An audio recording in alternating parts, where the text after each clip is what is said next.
Mother's Day for tomorrow to all the mums present. This is not a story about mums, but it is a story about nurturing plants, or not nurturing plants, so that there's a sort of caring aspect to it. So the topics that we had were, am I growing a weed or a flower? Pot calling the kettle, repaired with gold, which is a Japanese concept where they will mend things with nice, precious metals to make them look lovely, and waterfalls. Yes. So I had to go and look for some waterfalls that are in Japan, because I'd kind of already worked out some of the concepts. To start it off, I have a poem called Weeds. The weed in the border has a story too. A seed dropped, a wind of change. A stone tumbled in the shallows, not so different from the polished path, carefully bought, purposefully laid. And the cracks in the walls, and in our masks, are maps of our lives made to let the light in. We fill them with insecurity and try to blend them invisible, and yet the people we love the most are those who know them. And in order to go anywhere, we must at least inspect them ourselves. If we want to connect, we must join them and expand the map of our lives to include the cracks in somebody else's. The difference between flaw and quirk is only a matter of taste. The difference between weed and coveted flower, merely a matter of purpose or careless haste. If you had in your vegetable patch a plot of kale beside a pesky nettle, to tell the nettle off for growing, as the kale would be a case of pot and kettle. To different tastes, nettle tea is grand, and kale a tasteless slime. Yet both are life, as are you. Weeds are just plants that you don't like. And so it is with the flaws you find inside. To another mind, they may be quirks that make somebody smile. And even if not a single soul approved, the creases formed by a thoughtful mind, that mark on you is a history of your being, a signpost in the story of your life. Oh, that's right. Good. Love it. Yeah, that's fair. And so our story today is called The Pot, the Kettle, and the Water Feature.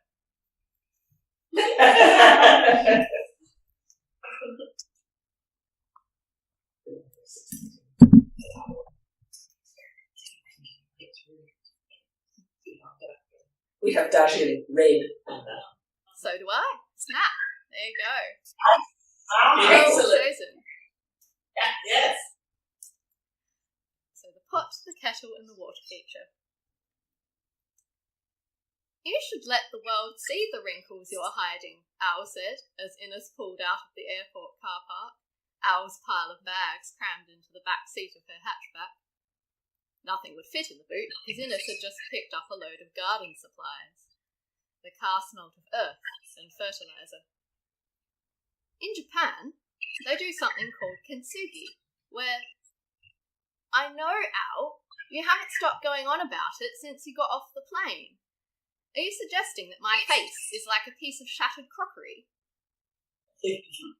Innes glared at the boom gate as she waited for it to make its slow and jerky ascent, glancing surreptitiously in the rear-view mirror at her foundation. Well, sort of. Innes gave Al a look of disbelief. I mean, they repair the ceramics with gold or silver, so that you can see the story of the object. Wrinkles on your face tell the story of your life. Yeah, I frowned a bunch. Not exactly desirable, snapped Innes. Owl thought perhaps it was time to drop the subject. Well, I just thought it was a nice philosophy. And the repaired ceramics definitely were more beautiful, he said quickly. And the waterfalls. You've got to see Harajiri Falls one day. It's like, suddenly, out of nowhere on a flat plain, the water falls out in a perfect semicircle into this almost perfectly round basin. I'm thinking, if I can get a little round pond dug, I might try to make a sort of miniature in my yard. Ines rolled her eyes at the traffic lights, then shouted, "Get it in gear now, for heaven's sake," at the car in front. "Well," she replied, now in a regular tone, "I've got big plans for my garden as well. Maybe we can help each other. I've been trying to grow like a sort of hedge border of sunflowers right around my yard. I went to get it started a few months back, but it turns out my soil is clay. First, I couldn't dig into it at all, and the mattock flew back and got wedged in a tree. Then, I tried wetting it, and I got seriously stuck in the mud, had to sacrifice my boots to get out of there, and got chased by inch ants.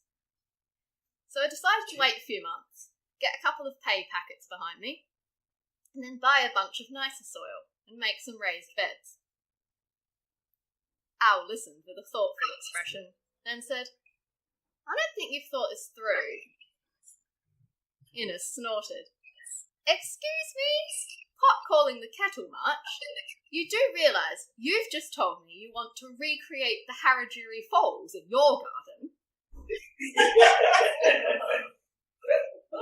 Ines reversed into her driveway, and the bougainvillea that grew on their shared fence sunk its thorns into the driver's side door. "That bloody plant might as well be a weed." "It will only be a small Harakiri Falls," said Al sheepishly. Despite his scepticism, that weekend, Al went next door and helped Ines heft bags of soil and retaining sleepers and bricks. They built a wide garden bed running around the border to Ines's yard, allowing room for 3 or 4 rows of sunflowers. "I want it to look like a field from outside," Ines declared. Al frowned as he hammered a stake in to support the sleepers. "I really don't think the sunflowers will germinate now, Ines," he mumbled, testing the strength of the border with his foot. "It's getting too cold at night. If they do come up, it'll be too wet and cold by then for them to grow properly." But Ines waved her arms and said, "There's plenty of sun now," which was quite true. Al was uncomfortably warm in his long jeans, despite wearing his thinnest short-sleeved shirt. Shorts were out of the question, due to his odd-shaped calves. So he acquiesced, and they made their way across the newly dug soil, poking holes and inserting a few sunflower seeds into each. When they were finished, the garden bed looked like the surface of a savoury cracker, with evenly spaced depressions where they'd pressed the soil down, and rougher raised patches in between. "We should give them some water to get started with," said Ines, going to get the hose. Replied Al. He was feeling rather sleepy in the sun, and admiring the painted terracotta pot on Ines's outdoor table that held her collection of seashells. Ines returned with the hose and handed it to Al. "Let me know when you're ready, and I'll turn on the tap." She headed back around the side of the house. "Okay," mumbled Al. Immediately, a super high-pressure jet spurted out of the hose, and it writhed in his grip. "No, not yet. I meant—" The water, out of his control, lashed across the yard and struck Ines's painted terracotta pot, which toppled to the pavement and broke into 6 pieces. Seashells scattered across the lawn. The water stopped, and Ines appeared around the corner to see a soggy Al looking crestfallen. "What were you doing?" she demanded, looking perplexed. "I meant okay I'd say when I was ready, not okay I was ready." He looked at the mess of seashells and terracotta bits. "Sorry, Ines. The water pressure was crazy." Ines sighed and smiled wanly. "Never mind.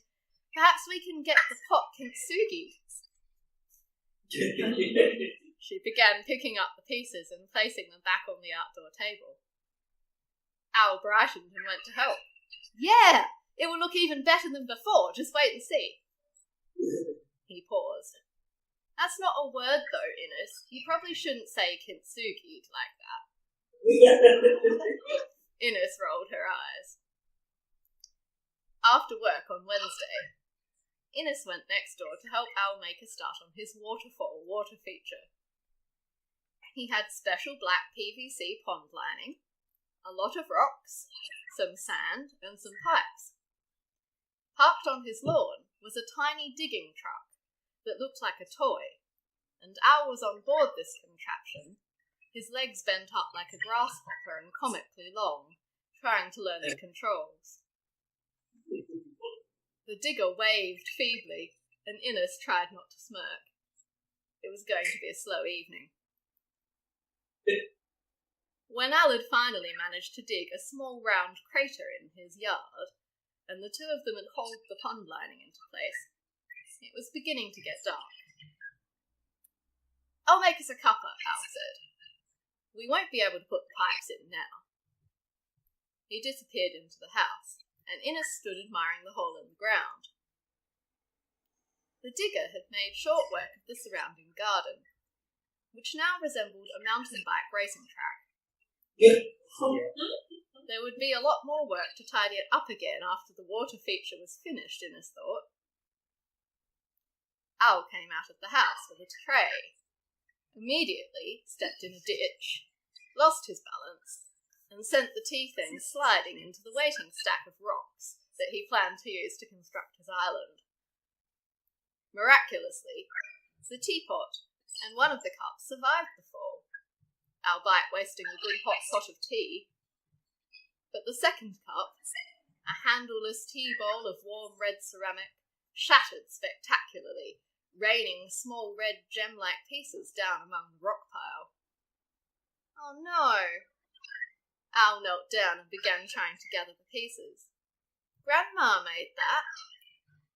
Ines collected a few shards that had landed near her feet. "Kintsugi, Al," she said, not bothering to elaborate this time. Al looked up immediately, grinning excitedly. "Oh, yeah!" He scooped up pieces faster, as if doing so would help them to more quickly become a gold-webbed masterpiece. True to Al's original scepticism, Ines's sunflower meadow hedge had not appeared out of the soil by the time indicated on the seed packets. Nor had the seedlings emerged the following week, or the week after that. Al was beginning to get a bit smug, and I told you so, despite the fact that his plans for the island in his pond had also proved abject. He had attempted to put soil and grass in the centre, on top of the rocks, but had forgotten several crucial points, not least that the grass would then have to be mown, a task which involved getting the lawnmower back and forth across the water. Al attempted this with various planks, rails, and finally wading with the lawnmower held overhead, all of which ended with both man and machine in the pond. Luckily, or unluckily, depending how you viewed it, the soil had eroded into the water before he had to attempt mowing the island a second time, leaving it once more a pile of rocks with some pipes coming out. At the end of the third week, some tiny leaves began to emerge from Ines's garden beds. She pointed them out excitedly to Al one afternoon. "Do you think those are the sunflowers germinating after all?"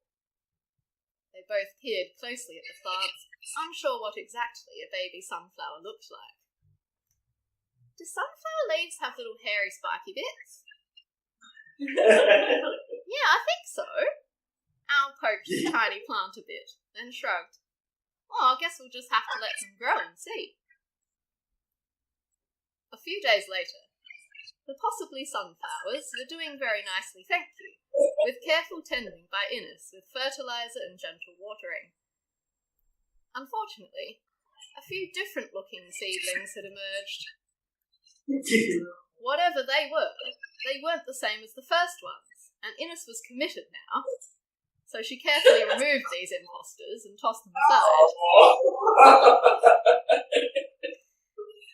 At dusk, whilst making herself a peppermint tea, Ines looked out at the back window to see a group of galahs pecking around her new flower bed. She burst out through the back screen door, yelling, "Leave my seeds alone, you big bullies!" loud enough to bring Al out into his garden to see what the commotion was all about.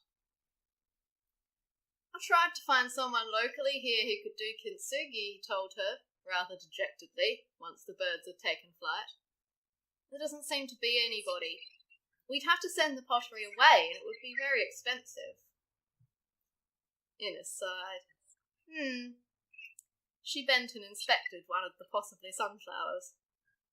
"Well, could we try to do something ourselves that looks similar? We could mix some interesting pigment into glue or putty or something." Al thought for a bit, leaning on the fence and scratching his nose, then quickly stepping back as the bougainvillea tried to snag his shirt. "I don't think we could put them back the same shape without using the proper type of lacquer, but we might be able to join the bits into new shapes." Another 2 weeks passed, and Al was beginning to doubt that Ines's carefully tended charges were really sunflowers. They were certainly growing speedily upward. They had strong stalks that supported many leaves, but the bigger they got, the more the leaves began to look thin and spiky. Finally, one morning, Ines looked at them from her window and conceded that these 1.5-metre monsters were not sunflowers at all. In between extremely tiring weed pulling, the monsters had strong roots, Ines and Al began their project to reassemble their respective broken crockery.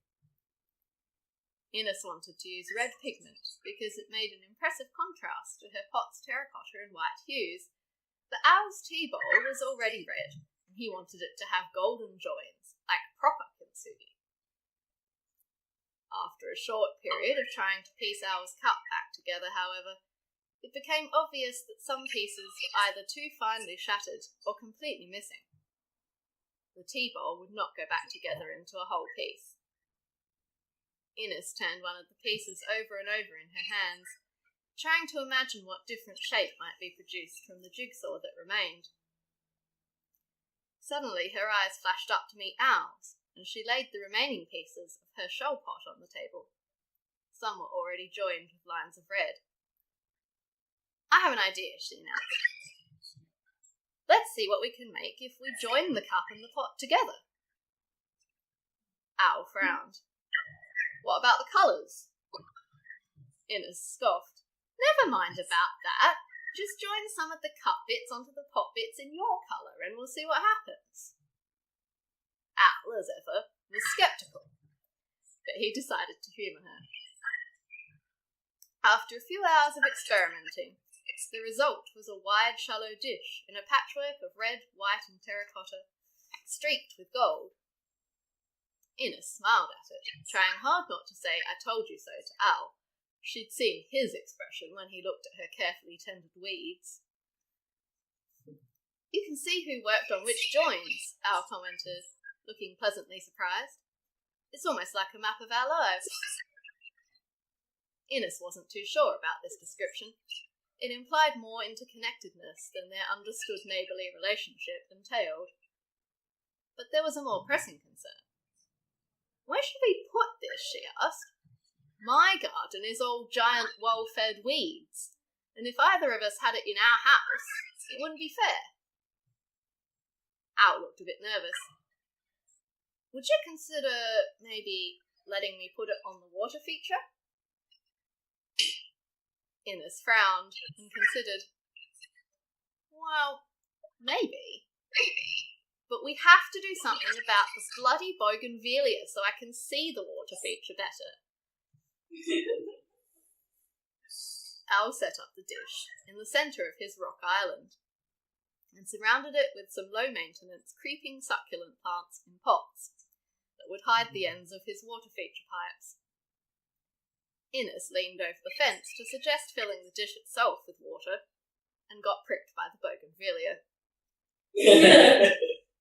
By the beginning of spring, the succulents had spread downwards in a delightful cascade, and a large number of birds, including a sizable group of galahs, had taken to bathing in the kintsugi dish, as Al and Innes had started calling it, and drinking from Al's pond.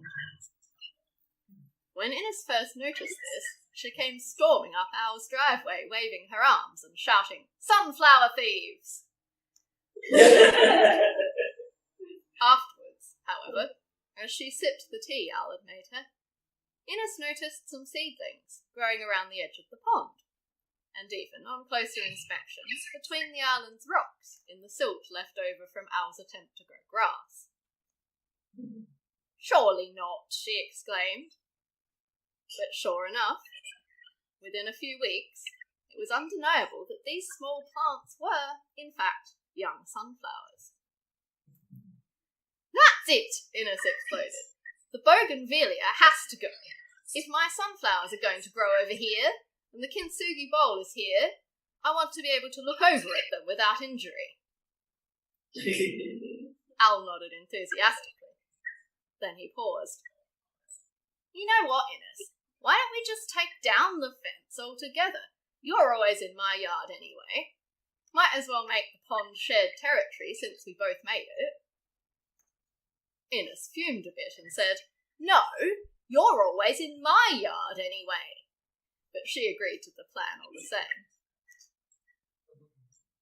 By late summer, the sunflowers had finally been coaxed across in front of Innes's house too, and the bougainvillea was just a prickly memory on the side of both their cars. Lines of sunflowers ran across both yards, rather like the joins in the kintsugi dish. Al and Innes sat relaxing by their water feature one afternoon in the sunshine. Al had made them an iced peppermint tea, and they were watching the galahs make a racket as they bathed in the kintsugi dish. Innes noticed that Al had shorts on. He'd never worn shorts before, as far as she could remember. I shouldn't say anything, she thought. Al's self-conscious about his legs. He's the kind of person who wouldn't want his neighbour to think he's being trusting.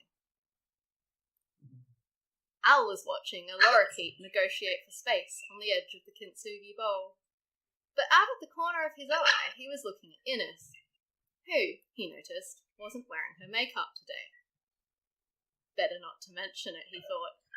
Innes is the sort of person who'd get upset if she thought I perceived her as letting her guard down with me. So, the pot and the kettle sat in the Saturday afternoon sun in their backyard by their water feature, admiring their kintsugi bowl and their beautifully tended garden.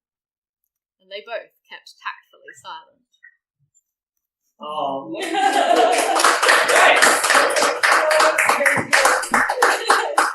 wow, that worked out well. Yeah. Very nice. That's great. Yeah. Oh, I like Got so many fractured things I'd love to join. And I don't care about perfect joins, but I love the idea.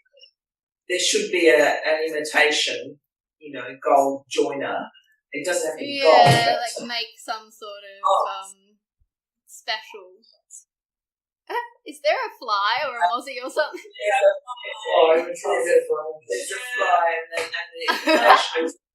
I'm going to get my technique. Nobody knows where it's come from. It's hilarious. It's cold outside. There's Yeah, no other flies. That's probably why it's coming. They love it. Yeah. Yes, but yeah, so you can get that fly. Get that fly to next time. Oh, That'd be a fun one. And I want you to do never-ending roadworks. Okay. yeah. Baroness, tell you the story. They've resurfaced the road. They're doing it at night. This is the fun.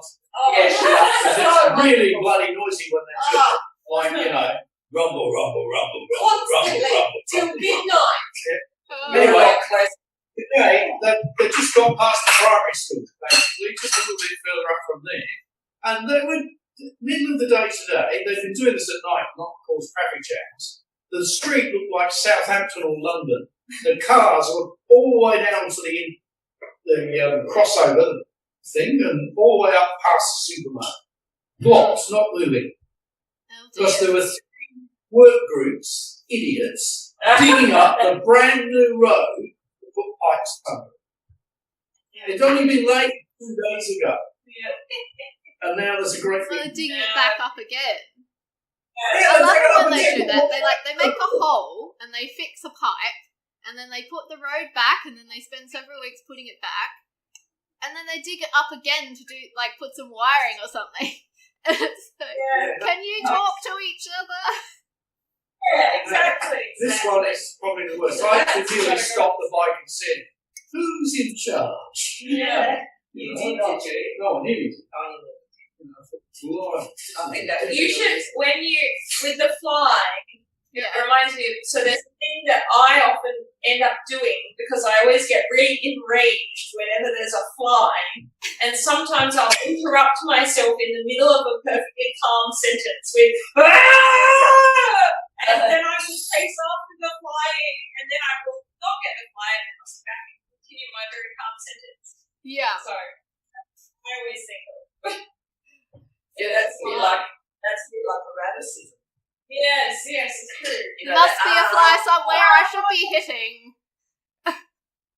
Exactly. Yeah. No, it's just a bit like an instinct in Torchbearer. If I see a fly, I must get it, no matter what I'm doing. Rage takes hold. Suddenly. Yeah. Yeah. Exactly. And then you tell Sarah your one. What was my one? About what you were saying before, your story about your scientific. Oh, yes. Yeah, we were saying maybe using science words. Yeah. So, using science words in non-science ways. Yeah. Yes, let's calibrate and go down to the... Exactly. Right, Because let's calibrate says that the Lloyd does supermarket. it a lot. Lloyd does use the term calibration a lot, that is true. For does, all but that's kinds of things. I was asking him about how university is going, and that's how this came up. That stuff that used to sound like scientific and foreign, and that I don't know about that stuff. I don't think about that. Now it's kind of normal, and she's kind of becoming part of her normal understanding of the world. Yeah, like learning a new language. It feels the same as learning a new language. Yes, a little bit like that. Mm. Yeah, so you had the... That's good. Should be. I love the water feature. It sounded a bit like Super fast. things that could have happened here, Sarah. Oh, right. Yes, I got very big on making ponds at one point as a child. That's definitely something that happened. Do you remember when I noticed that the nasturtium leaves repelled water because they were always holding those beautiful silver droplets in the centre? So I decided that if I got nasturtium leaves and dug a hole and then laid nasturtium leaves over the ground, then I could make a pond with that as my waterproofing. Yeah. I had several goes at this, and then eventually you got me an actual pond You carried it on. that we could have fish in. I was very big on ponds. And we did have fish. And the birds and the cats ate. Yeah. And Fisk brought one goldfish onto the back veranda. Oh yeah, that was quite unpleasant. She was We sort of had the dangling only- it. Yes. And we had the only ever visiting crane. Very good name. Yeah, Was it a us? crane came. Yeah, we had the fish and then it went away. Wow. There you go. Yeah.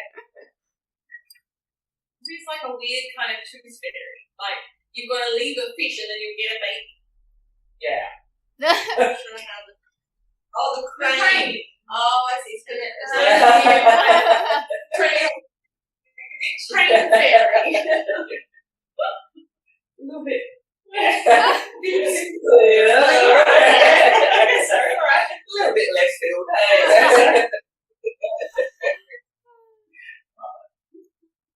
Oh, that's good. Has anybody had any amusing pot calling the kettle event?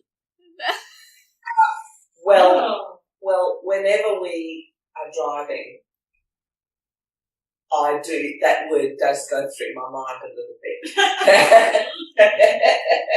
Like when you're like telling off the other drivers and Yes, I am all barriers. Yeah. You know, saying things to the driver, you know, pay attention. And, Yeah. you know, yeah. But hot following Kettle. No, it's occurring to me a lot when people are, you know, critical of other people. Because often what you notice, you notice really the irritates things that you know about because you do them. You know, So you do them. Yeah, exactly. It's true. Yeah, it's true. Actually, someone I know said that at one point. She was like, I think we get the most annoyed with behaviour in other people that we do ourselves. Yeah. Or especially ones that you try not to do yourself. Yeah. When you're really aware of yourself. Yes. You get really annoyed with other people. Because I think it's that thing of, you know, well, even if it's not necessarily conscious of, well, I'm putting in lots of energy to not do that thing, and why aren't you? Yeah, that's right. That's really it. Yeah. Because there's this little program that I'm doing. It's wonderful. It's the third year I've done it. It's called Mindful in Mouse. I was doing that last time. And what happens often when you start to meditate and you start to, you know, try to be mindful of what you're doing, it makes a massive difference straight away within the first few weeks. Then, of course, it all slides down below the next years. And the thing is trying to bring it to your life all the time instead of just at those moments where you're really thinking about it. And that's the hard bit. You know. But well, this person's been in it a few weeks and she did there's a Facebook thing. She did a real froth at the mouth type thing about someone, and then the thing with this is it's making me really annoyed with people. And it's just so not what you do, you know what I mean? But I absolutely relate to that because you do become aware of, you know, I don't think she'd like me to comment on it, not very much. Yeah, you know, you right, become yes, more conscious. No, I'll just think about how I'm going to say it. Oh, is it with someone else's being a bit clueless and blurting out things? Or... Yeah, that's right. You get more, you know, the inner eye roll. Yeah, the inner eye roll.